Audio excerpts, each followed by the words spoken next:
China's two sessions is set to shape domestic and international policies for years to come. Ahead of those discussions, we have been talking to newsmakers and business leaders about China's role on the global stage. In this edition of our series, China's New Vitality, CGTN's Karina Mitchell spoke to Mark Leung, president of JP Morgan China. He begins by talking trade. Obviously, if you wind back 10 years, right, till now, you would figure out that China has contributed to 36% of the world's GDP growth. And that's humongous. And so it's here to stay. It's a very essential global engine for growth. So from that standpoint, let's wind back 2022, very challenging year geopolitically and a lot of factors, right? And a massive rate hike cycle from the Fed, a lot of inflation running away. But you look at the trade perspective, right? China has trade with more than 140 countries. And what's the result? The result is that the China's trade on a year-on-year basis is up 7.7%. Then you look at the FDI, the foreign direct investment. In fact, 1.23 trillion renminbi is still up 12% plus a year. If you look at certain select sector, the number is even more staggering. The manufacturing sector on a year-on-year basis, foreign direct investment, again, right, up 46%. How about new technology? New technology industry total up 28%. Why should foreign entities invest in China? Because regulations are quite stringent there. They do change quite regularly from time to time. Many entities have pulled out from China, in fact, particularly during the pandemic. So can you make the case why now is the right time to invest? Yes, so I think first, China is already the second biggest economy. You can call it the biggest if you look at the PPP basis, but also it already has the second biggest bond market, second biggest stock market. And if you compare the capital markets, right, the market cap of the bond and the stock market to the GDP of China, and you try to use that ratio to compare against the G4 economies, you will figure that the market is still small, despite they are number two. So that says a lot about a very much bank-driven, lending-driven economy in China, top-down directive.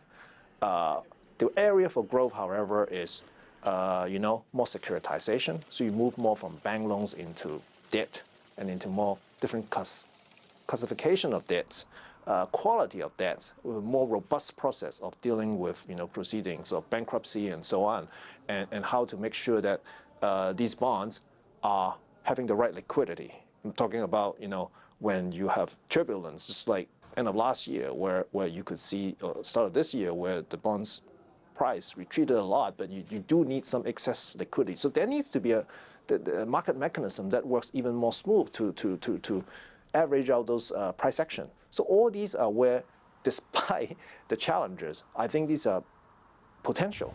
What are the challenges that you see as far as achieving the growth, the target growth rate that China is looking for? To China's credit, they don't just look at the absolute growth rate, they look at the quality of the growth. So they also want to have, and all countries want to have, emerging and competitive industry in the new sector. So I think that the key element is how to make the pie bigger, but include more countries or more competitors into it along the whole supply chain so that it becomes a bigger critical mass, and more players around the world care about them because they are in that ecosystem making money and generating profits and helping society solve problems.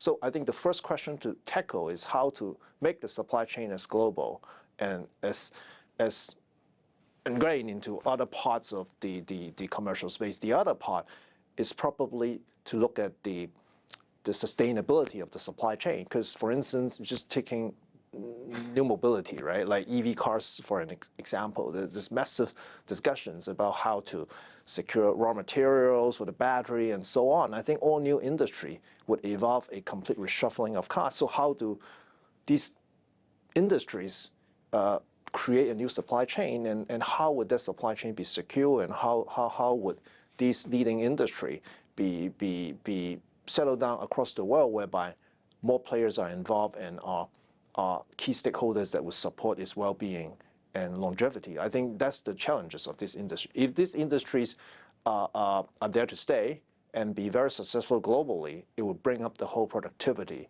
for China, and it will help creates a lot of high quality jobs and so on, and supports a lot of R&D. I think that will be the critical of the industry supply side, because the government policies are definitely supportive, right? And you've seen how infrastructures are built and be readily, abundantly available for public and the businesses.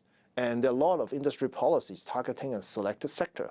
So the next phase is the challenging phase, which is how to make them globally recognized and successful. And for me, and I would think it's about making a joint win-win situation between these companies and the whole supply chain up and down.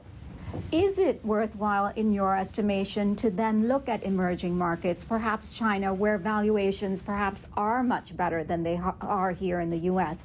So where do you think that people should look to invest, at least over the next 12 months? Could it be overseas in places like China?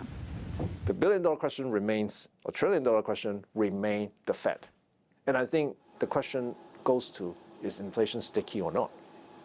And unfortunately, juries of the last couple of days, weeks, start of this year, people are pouring more towards a more dovish environment, inflation in the check. So today we seem to have some flip-flop. I think let that wait for a while. But if you look at relative evaluation, Fed rate's already at 5 almost. And I think you do have to scale into EM. But is it China? Is it India? Is it some other part? I think that's another question. That's another allocation problem. But one thing for sure, China has very strong industrial policies. So I would still say if you want to invest in EM, keep a close eyes on the emerging sector, the disrupting sector. We talk about a few, right? New energy is one of them, new technology. And China is also very focused on smart manufacturing, upgrading of its manufacturing capabilities, and digitizing all the industry, the Internet of Things. So many of those, I think, would, however, see a lot of challenges from global players who may or may not like China to take such a big leadership. But in reality, China still has, right, despite the demographics, a very strong pool of workforce and a very friendly, industry-friendly government policies. So these are very good ingredients as a current state and for the future growth. The question remain, I think, how to make the pie bigger and include global players. If that can be done, the impact of those and the scale of those industry will be a lot better.